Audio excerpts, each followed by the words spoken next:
मतलब देखा जाए तो वो ग्रीक थिएटर से आज तक वही है कि एक है आगे और एक है पीछे. They have to help the actor on stage. So all this is the infrastructure that props the actor, literally props the actor.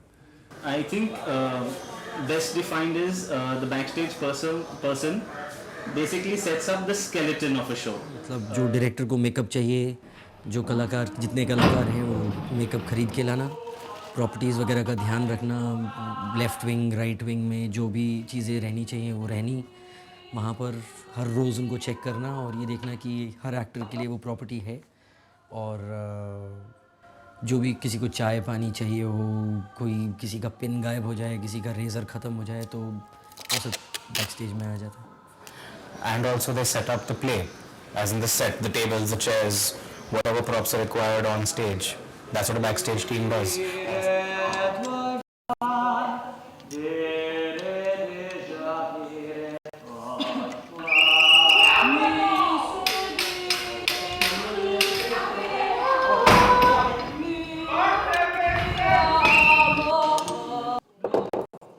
आप दिन रात मेहनत करते हैं, सारी चीज़ें करते हैं, आपका कहीं पे नाम भी नहीं होता है. कई बार नाम बैक स्टेज पे बुला लिया जाता है, कई बार वो भी नहीं किया जाता है. ब्रोशर में नाम होता है, किसी को कंसर्न भी नहीं होता है कि सेट किसने बनाया, लाइट किसने की, या प्रॉप्स किसने की, या कॉस्ट्यूम्स किसने बनाया. प्रोडक्शन वाले जो काम जो करते हैं वो जो ऐसा कि रिनाउंड काम नहीं है, घटिया काम है, लेकिन वैसा नहीं है. It's a noble job. I used to think that the backstage people are nephews or relatives of the production house.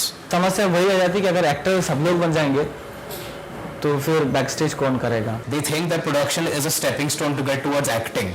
Any experience you had with that property, you just go with that. You can move around wherever you want.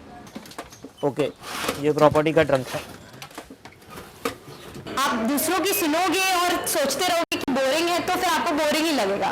लगेगा कि जब आप करोगे तो पता चलेगा कि it's actually very interesting. ये दिखता जो है एक्चुअली ये कॉस्ट्यूम है. एक बूढ़े बाबा है उसमें, उनका कॉस्ट्यूम है ये हैट्स हैं कुछ, ये कैप्स हैं, छोटी मछली हो गए. चोर बाज़ार जाना होता है, वहाँ पे फ्राइडे में जो है वो बाज़ार लगता है, तो वहाँ पे चीज़ें ढूंढ के सेलेक्ट करके. और जहर की शीशी के लिए हमने पता नहीं होम्योपैथिक शॉप में मतलब जहर की शीशी खरीदने गए थे, वहाँ से करीबन 1 डज़न जहर की शीशी खरीदी थी. जब आप प्रोडक्शन डिज़ाइन करते हो या कोई भी चीज़ें का डिज़ाइन करते हो, दैट्स फन. लाइक ये करना है, वो करना है, इसमें ऐसी चीज़ें होंगी, स्क्रिप्ट पढ़ी, ये डिज़ाइन लेकर के जाएंगे, ये सारी चीज़ें करेंगे, दैट्स फन. एंड जैसे ही डायरेक्टर के पास में गया, आपने डिस्कस किया सारी चीज़ें, तो बोलता है क्या चूतिया वाला डिज़ाइन, दूसरा बदल लो. That's a pen. As a backstage person we have to be very alert कि अगर जैसे बिल्कुल कुछ प्रॉब्लम हो गया तो ऑडियंस को पता नहीं चलना चाहिए कि कुछ प्रॉब्लम हो गया है. नॉइजेस ऑफ एक नाटक किया था मैंने डायरेक्ट, उसमें स्टेज पे कुछ 8 लोग थे और बैक स्टेज में करीब 20 के करीब लोग थे. वो एक आदमी हमारा कलाकार था, उसका हाथ उतर गया यहाँ से शो के बीच में. his hand came out of the socket here, painful in the middle of the play, एकदम नाटक के बीच में. NCPA में था, एक्सपेरिमेंटल में. तो हुजूर लेट गए पीछे जाके ज़मीन पे और प्रोडक्शन के एक आदमी ने उनका कपड़े पहने और स्टेज पे चढ़ के पूरा किया प्ले. अब वो कहाँ से उसको वो लाइनें याद आई, कहाँ से उसने वो मैनेज किया पूरा, भगवान ही जाने.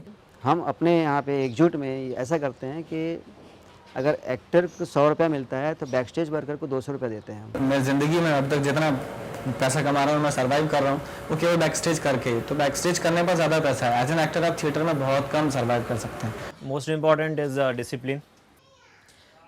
समय पर आना बहुत मतलब उम्दा चीज़ है थिएटर में. अगर समय पर सब लोग आते रहें तो अच्छा रहता है. This just precision, I think, because in the kind of plays that we do, precision is an important thing. कौन सा एक्टर कौन सी प्रॉपर्टी कब यूज़ करने वाला है, उसकी जानकारी होना बहुत ज़रूरी होता है. स्मूथ आपका बैक स्टेज है तो उतना ही स्मूथ आपका प्ले होगा और उतना ही फाइन और हैसललेस जो है आपका प्रोडक्शन होएगा. नेपथ्य।